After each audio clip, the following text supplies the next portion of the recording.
That's worse than spitting on someone to me, I think.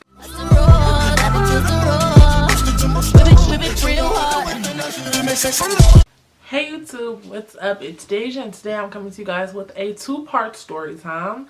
Be on the lookout for a part 2. And I know you're probably confused by the title, so let me just explain that this is going to be a story about the time a girl put cum on my back in high school.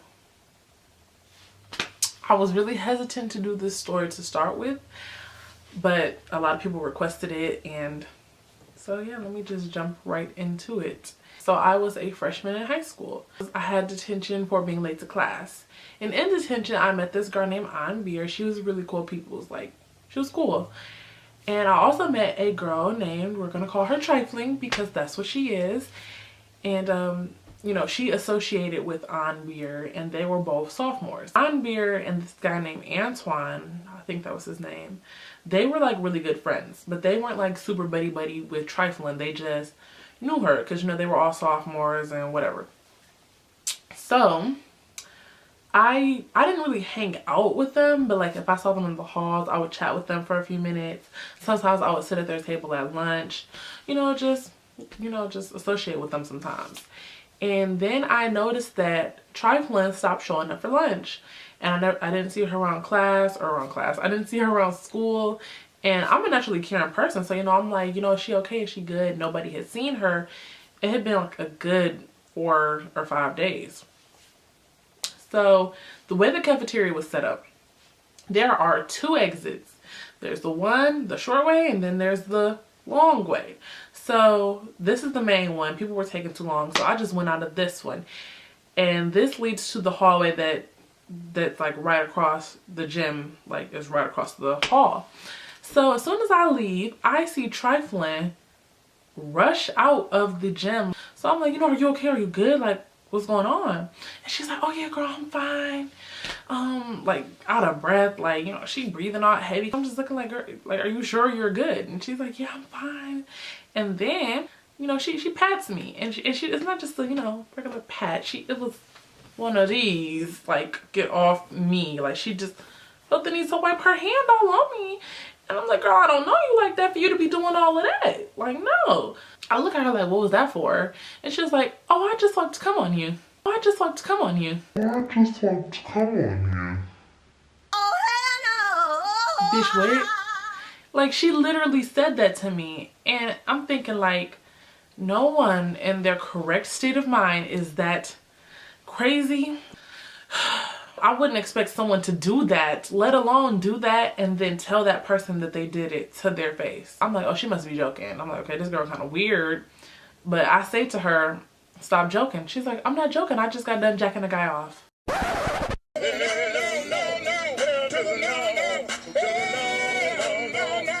And the way she said it, you know how you tell, or a friend says something to you but they're lying, but you can see them trying to fight back their laugh, like try to keep a straight face but fight back their laugh.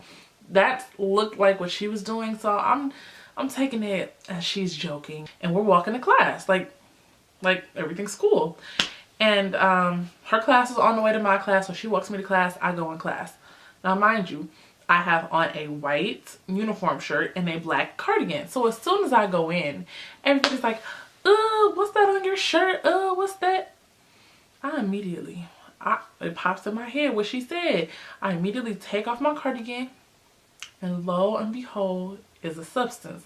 Now, I don't know about things of that nature, but I can differentiate the difference between a normal substance and an abnormal substance, and that was just not normal to me. That's just no. It looked like exactly what she said it was, and I told people in there, and they're like, yep, that's exactly what it looks like. So I immediately sprint out of class, like F the class, F the teacher, F attendant. Like, I just left and I went in the direction that she walked in. I done went up and down the stairs looking for her. And by this time classes have started, so she's already in her class, and I'm like upset now. Like, I'm overwhelmed because you just violated me in one of the worst ways. Like, that's worse than spitting on someone to me, I think. I go back into class and I tell the teacher what happened and why I left, and he advised me to go talk to the principal.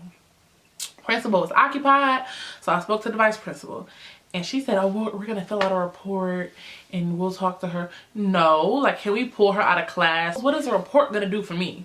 I was like, okay, you didn't help me really.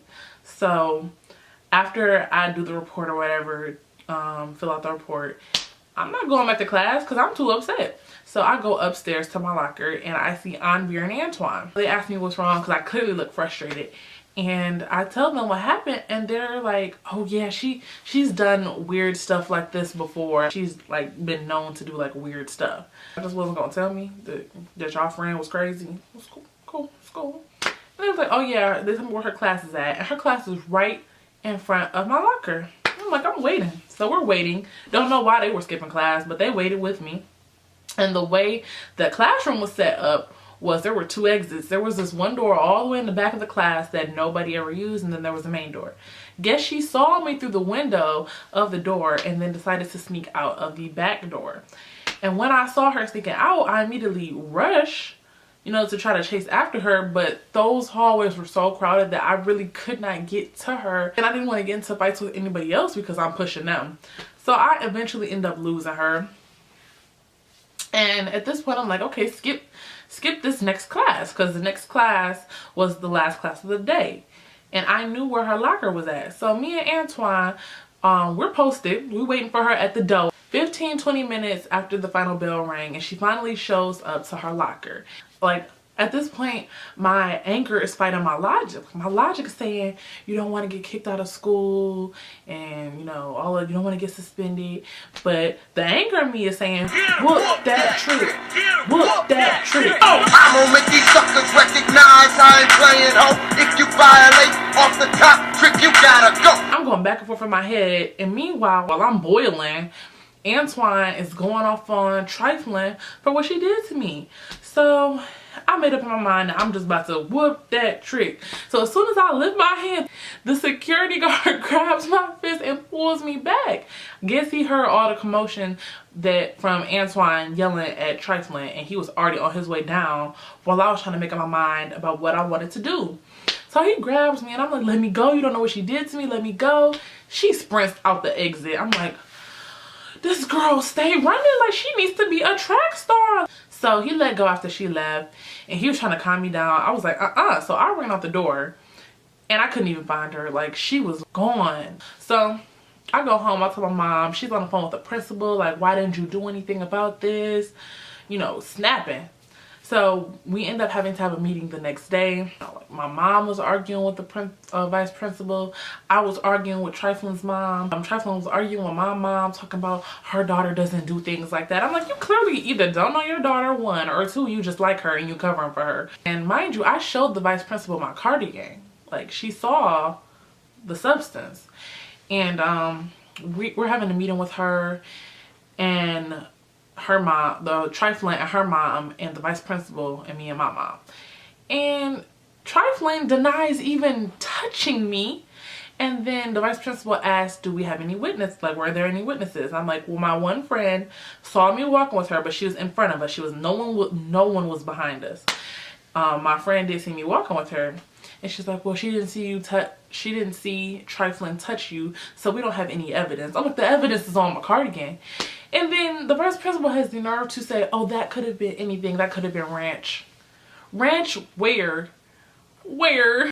That was not ranch. It wasn't glue. It wasn't ranch. I know what no. It didn't look like any identifiable substance that I had ever seen before. And I asked other people in the classroom, and they confirmed, I guess they was experienced or whatever, and they confirmed that that's what that was. Like, regardless to if that's what it was or not, she put something on me. But they didn't feel the need to do anything about that because they said, oh, we've never had problems with her. She's never been in trouble before. I never saw her after that. I never saw Trifling in school ever again. She was never at lunch, and I never saw her in the halls. And I asked, like, did she still go here? I asked people and they said yes. So I don't know if she was ducking and dodging me. And it's just so crazy to me that because they didn't have proof that she didn't get penalized at all when I got suspended for a whole week because of a burn book that had nothing to do with me.